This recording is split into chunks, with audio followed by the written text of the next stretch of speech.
नमस्कार, मी श्वेता अंकले. तरुण भारतच्या न्यूज बुलेटिन मध्ये आपल्या सर्वांचे स्वागत. आता पाहूया ठळक घडामोडी. पुण्यात 2 दिवसांच्या विसाव्यानंतर संत ज्ञानेश्वर माऊलींची पालखी आज दिवे घाट पार करून सासवडकडे रवाना झाली. टाळ मृदुंग, अभंगांचा गजर, हरिपाठाचा स्वर आणि ज्ञानोबा तुकारामच्या जयघोषात संपूर्ण दिवे घाट दुमदुमून गेला होता. दिवे घाटातील नागमोडी वळणे, तीव्र चढउतार आणि डोंगरांच्या कुशीत वसलेलं निसर्ग सौंदर्य यामुळे हा भाग वारीमध्ये एक विशेष आध्यात्मिक अनुभव देतो. दिवे घाट पार करणं हे वारकऱ्यांसाठी शारीरिक आणि मानसिक दोन्ही कसरतीचं काम असतं. पण भक्तिभावाने भारलेले लाखो वारकरी डोळ्यात माऊलींचं दर्शन, मुखात अभंग आणि पावलात विश्वास घेऊन घाट पार करत आहेत. विविध दिंड्यांनी शिस्तबद्ध पद्धतीने सासवडच्या दिशेने आपली वाटचाल सुरू केली आहे. वारीचे हे विहंगम दृश्य पाहण्यासाठी रस्त्याच्या दुतर्फा नागरिकांनी गर्दी केली होती.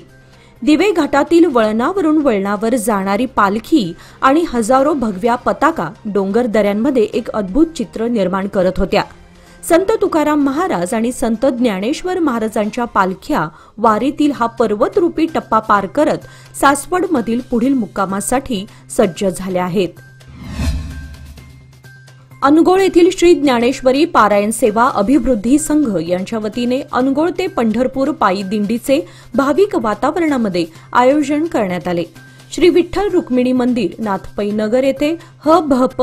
तात्यासाहेब वासकर महाराज व ह.भ.प. श्री सद्गुरू महाराज यांच्या उपस्थितीत विठ्ठल पूजन करण्यात आले.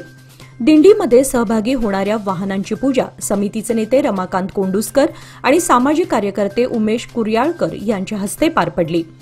ह.भ.प. पुरुषोत्तम महाराज गिंडे व ह.भ.प. कृष्णमूर्ती बोंगाळे महाराज यांच्या मार्गदर्शनाखाली दिंडी सोहळ्याला शुभारंभ करण्यात आला.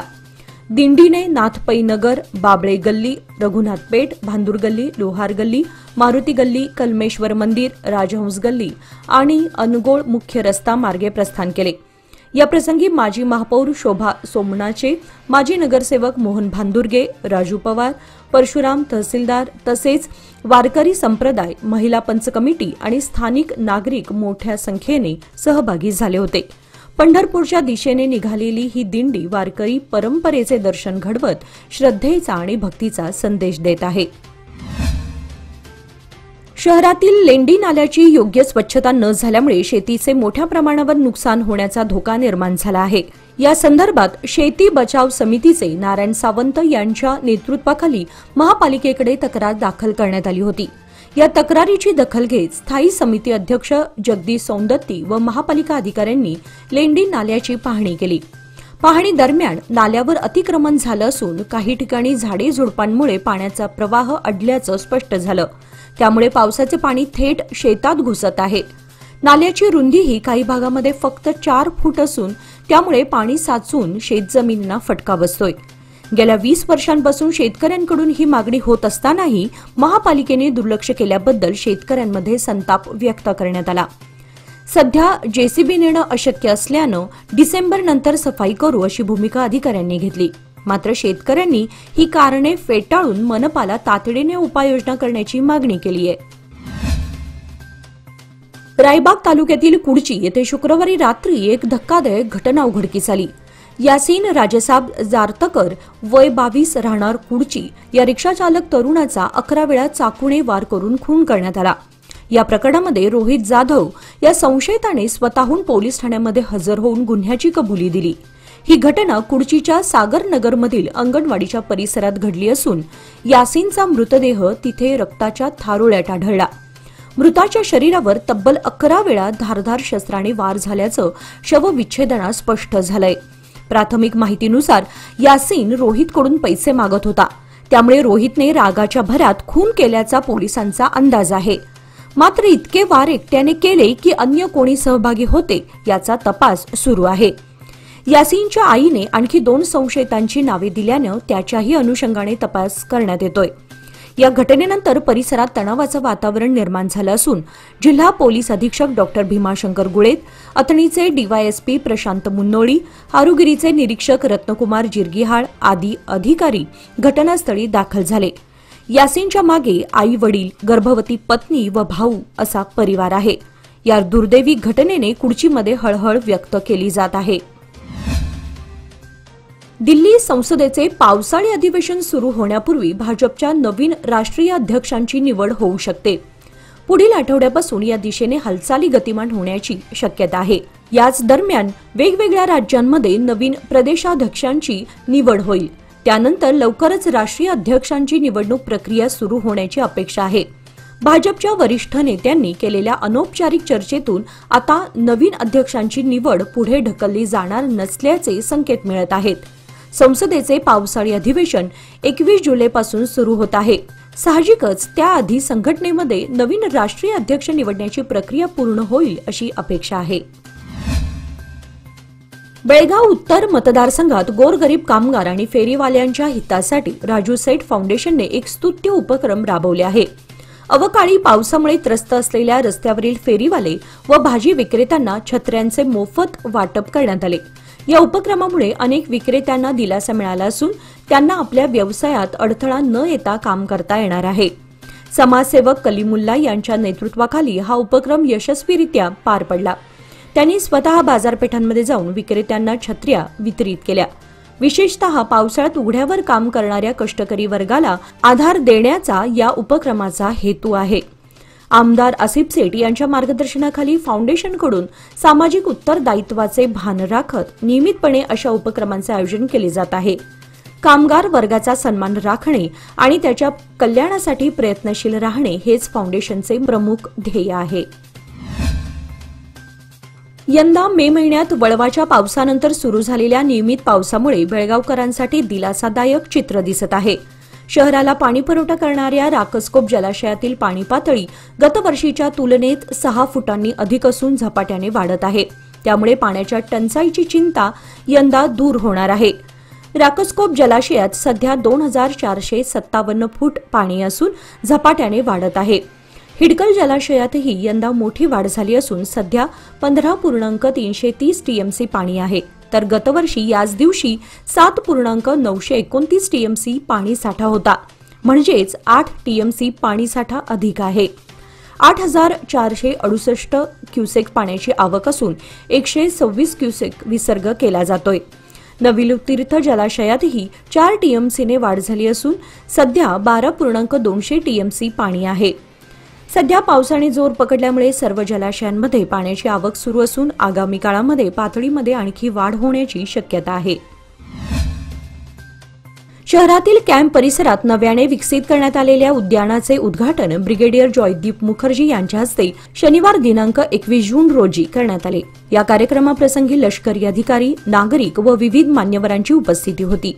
हे उद्यान कुटुंबियांसाठी विश्रांती, व्यायाम आणि मुलांच्या खेळासाठी उपयुक्त ठरणार असून परिसरातील नागरिकांसाठी नवे स्वच्छ आणि हिरवेगार स्थान उपलब्ध झाले आहे. ब्रिगेडियर मुखर्जी यांनी सांगितले की पर्यावरण रक्षण आणि नागरी आरोग्यासाठी अशा उद्यानांची गरज आहे.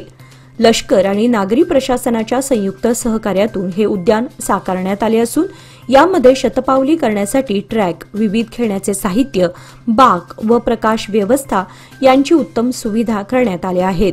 नागरिकांनी या सुविधेचा सकारात्मक उपयोग करावा असे आवाहन करण्यात आले. गांधीनगर ते संकम हॉटेल दरम्यानच्या मुख्य रस्त्यावर मोठ्या प्रमाणात खड्डे पडल्याने वाहतुकीला अडथळा निर्माण झाला होता.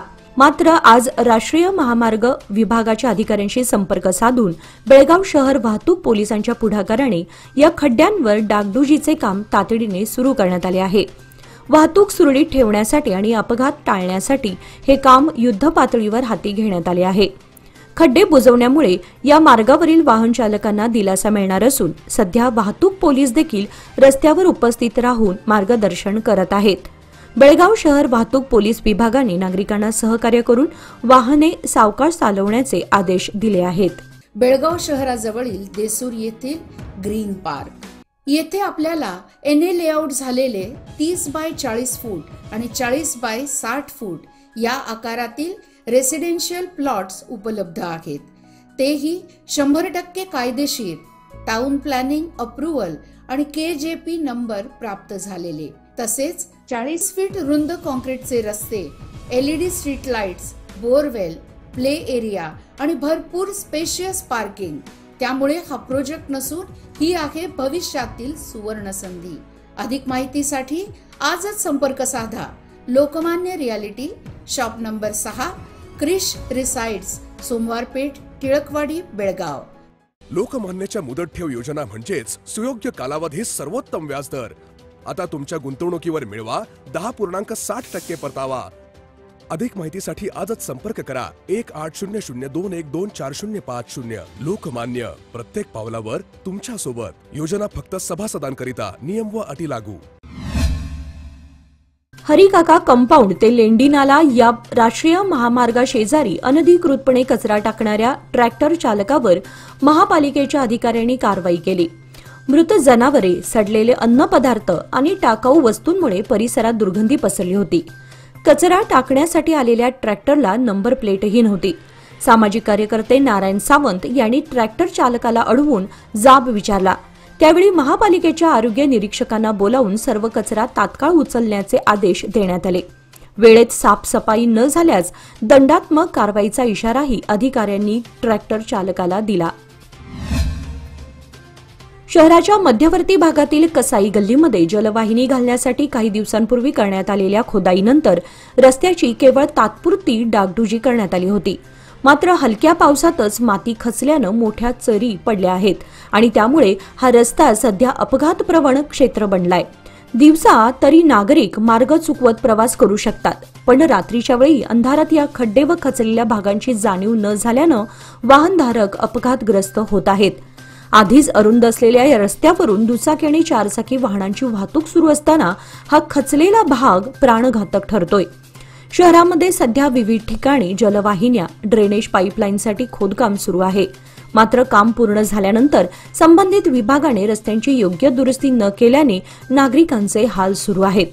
कसाई गल्लीतील परिस्थिती याचे ज्वलंत उदाहरण ठरते. प्रशासनाने याची तातडीने दखल घ्यावी, अन्यथा स्थानिकांकडून तीव्र आंदोलन छेडले जाईल असा इशाराही नागरिकांनी दिलाय. कर्नाटकातील वीज ग्राहकांसाठी मोठी बातमी आहे. राज्य सरकारने केपीटीसीएल आणि हेस्कॉम कर्मचाऱ्यांच्या पेन्शन आणि ग्रॅच्युइटीचा खर्च वसूल करण्यासाठी दर युनिट मागे 36 पैसे अधिभार लावण्याचा निर्णय घेतलाय. हा अधिभार 2025-26 आर्थिक वर्षासाठी लागू होणार आहे. 2026-27 मध्ये अधिभार 35 पैसे प्रति युनिट आणि 2027-28 मध्ये 34 पैसे प्रति युनिट आकारला जाणार आहे. या टप्प्याटप्प्याने लावण्यात येणाऱ्या अधिभाराचा थेट परिणाम घरगुती व औद्योगिक ग्राहकांच्या वीज बिलावर होणार आहे. सरकारने घेतलेला हा निर्णय कर्मचाऱ्यांच्या निवृत्ती वेतन हक्कांसाठी असला तरी सामान्य ग्राहकांच्या खिशाला पुन्हा एकदा फटका बसणार आहे. अनुसूचित जाती जमातींवरील अन्यायाच्या तक्रारी तात्काळ नोंदवून आवश्यक ती कारवाई करण्यात यावी, अन्यथा संबंधित अधिकाऱ्यांवर शिस्तभंगाची कारवाई केली जाईल असा इशारा जिल्हाधिकारी मोहम्मद रोशन यांनी दिला. शनिवारी जिल्हा परिषदेच्या सभागृहात झालेल्या अनुसूचित जाती जमाती जिल्हास्तरीय जागृती समितीच्या बैठकीत अध्यक्षस्थानावरून बोलताना त्यांनी ही स्पष्ट सूचना केली. बैठकीत विविध विषयांवर चर्चा झाली. आरपीडी चौकामध्ये वीर मदकरी यांच्या पुतळ्याच्या स्थापनेचा विषय महापालिकेच्या बैठकीत मांडून मंजुरी मिळवावी अशी मागणी करण्यात आली. तसेच अनुसूचित जाती जमातींना देण्यात येणारे कर्ज थेट लाभार्थ्यांपर्यंत पोहोचावे, सफाई कर्मचाऱ्यांना आवश्यक सुरक्षा साधने त्वरित द्यावीत, जिल्हा रुग्णालयात या घटकातील रुग्णांना त्वरित सेवा मिळावी अशा सूचना करण्यात आल्या. बेळगाव पणजी महामार्गावरील लोंढा फाट्यापासून लोंढा गावाकडे जाणारा सुमारे 300 मीटर लांबीचा रस्ता अत्यंत खराब अवस्थेत असून गेली 4 वर्षे या रस्त्याची दुरुस्ती प्रलंबित आहे. खड्ड्यांमुळे किरकोळ अपघात रोजचीच बाब झाली असून स्थानिकांनी या रस्त्याची तातडीने दुरुस्ती करण्याची जोरदार मागणी केली आहे. लोंढा गावाला लोंढा जंक्शन म्हणून ओळखलं जातं, कारण गोवाकडे जाणाऱ्या अनेक प्रवाशांचा मार्ग याच रस्त्यावरून जातो. महामार्ग आणि गाव यांना जोडणारा हा रस्ता खचाखच खड्ड्यांनी भरलेला आहे. गावातून महामार्गाकडे उतरताना तीव्र उतार असल्यानं वाहनांचे ब्रेक निकामी झाल्यास थेट महामार्गावरून येणाऱ्या वाहनांशी धडकण्याचा धोका आहे. त्यामुळे मोठ्या अपघातांचे संभाव्य संकट कायम आहे. या रस्त्याने इंदिरा विद्यालय आणि लोंढा हायस्कूलमधील शेकडो विद्यार्थी रोज ये-जा करतात. तसेच मोठ्या प्रमाणावर वाहनांची वाहतूक होत असल्याने विद्यार्थ्यांच्या सुरक्षिततेचा गंभीर प्रश्न निर्माण झालाय.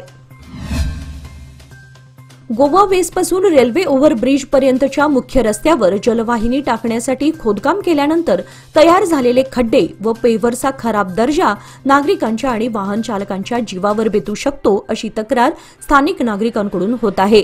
या पार्श्वभूमीवर नगरसेवक नितीन जाधव यांनी KUIDFC व L&Tच्या अधिकाऱ्यांना तातडीने रस्त्याची दुरुस्ती करण्याची मागणी केली आहे।